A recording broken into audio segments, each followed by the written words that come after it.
Kaca kadmium adalah karya anak bangsa yang mengagumkan. Sayangnya bukan karya anak bangsa Indonesia, tapi karya anak bangsa Tiongkok. Kaca tersebut dari bahan kadmium bisa mengubah sinar matahari menjadi listrik. Dengan ukuran kaca 45 x 45 cm persegi atau 1,9 meter persegi, bisa menghasilkan 280 kWh listrik dalam setahun. Kaca ini cukup tipis dan transparan sehingga bisa dipasang sebagai kaca jendela. Walaupun cahaya matahari redup, tetap bisa menghasilkan listrik. Kalau setiap rumah dipasang 10 lembar saja kaca tersebut, maka rakyat Tiongkok tidak perlu bayar listrik rumah lagi. High-tech ini untuk pertama kali ditemukan oleh ahli Tiongkok di tahun 2021 kemarin. Sangar ya teknologi kadmium di kaca rumah tadi. Sama halnya dengan apa yang dilakukan oleh tim di Solonya Mitra Bosman yang saat ini sedang melakukan apa yang ditargetkan untuk memproduksi low cost energy. Mengapa low cost energy ini menjadi penting? Karena kalau tidak digantikan sumber energi dunia seperti apa yang dilakukan saat ini, dunia akan cepat menuju kehancuran. Buktinya, rata-rata ada 500 bencana alam dalam setahunnya di dunia sekarang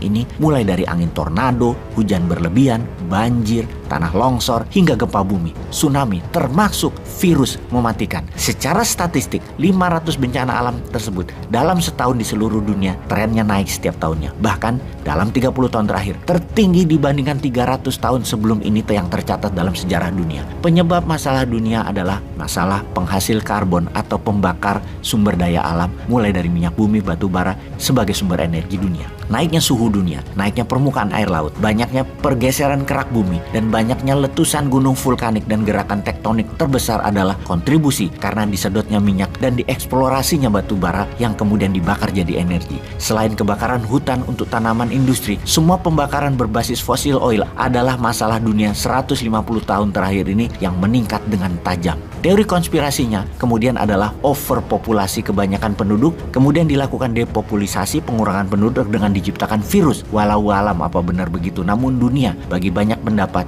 kelebihan penduduk dan kekurangan sumber energi yang kalau dipaksakan energi ini akan membuat kiamat dunia dalam 100 tahun lagi karena akan ada bencana yang besar setiap saat mengancam umat manusia. Lalu apa solusinya? Apa solusi pengganti energi konvensional, misalnya menjadi energi terbarukan atau bahkan menggunakan free energi tanpa sumber daya terbarukan seperti berbasis solar panel matahari atau angin atau air atau sampah atau PLTN-nya nuklir?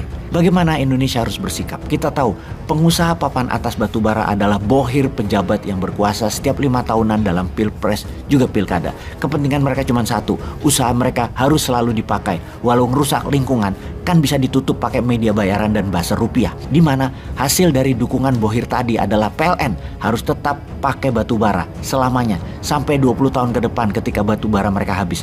Efeknya alam mau rusak kayak mau gempa kayak di dunia, nggak urusan. Kan banyak relawan. Itu sadis sekali isi otak mereka tersebut. Seharusnya pemerintah mulai berpikir global. Jadilah pemimpin dunia untuk menyetop produksi karbon penyebab kehancuran lingkungan ini. Namun kita semua tahu masalah lingkungan adalah rapot merah pejabat saat ini. Selain rapot merah lainnya adalah masalah korupsi. Kita tahu pejabat tertinggi mungkin tidak korupsi, namun belum pernah korupsi memanfaatkan jabatan bisa dilakukan semudah seperti periode ini. Yang menjadikan penanggulangan korupsi adalah rapot merah pejabat saat ini. Bahkan bisa sampai 100 triliun ada di satu orang. Dan tetap sepi-sepi aja. Hebat ya. Kembali ke rapot merah pengurusan lingkungan oleh batubara yang dipakai untuk energi listrik 60% daya listrik Indonesia. Seharusnya tahun 2030 nol. Tidak pakai batubara sama sekali. Dan tiap tahun mulai sekarang harus turun 10%. Di mana seharusnya dulu di tahun 2025 Indonesia sudah nol pakai batu bara kalau dimulai tahun 2015. Namun fulus mereka membuat saya berkuasa, bos. Saya tunda dulu deh. Enak menjabat itu, dipuja-puja dan tidak pernah salah tuh, enak bener. Geser aja kerjaan buat lingkungannya nanti aja. Biar Newman aja yang menggarap masalah lingkungan hidup ini. Kali gitu ya isi pikirannya. Yang jabat nanti di atas tahun 2024 pasti bete ngelihat apa yang dilakukan selama ini karena amburadul hutang negara yang bejibun, juga berantakan birokrasi dan administrasi bernegaranya.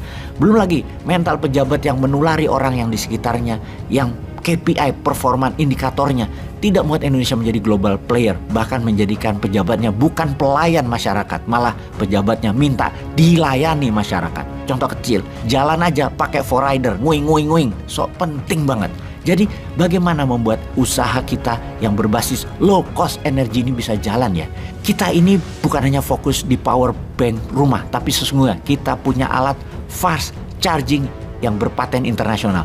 Kunci fast charging yang berbasis putaran magnet neodymium murni dicampur dengan kumparan koper super alloy plus emas menghasilkan lompatan listrik tinggi, menjadikan satu-satunya charger baterai tercepat yang kalau mobil Tesla perlu 3 jam nge-charge. Pakai fast charging kita hanya 7 menit. Ini game changing. Pertanyaannya, maukah pemerintah membantu kami?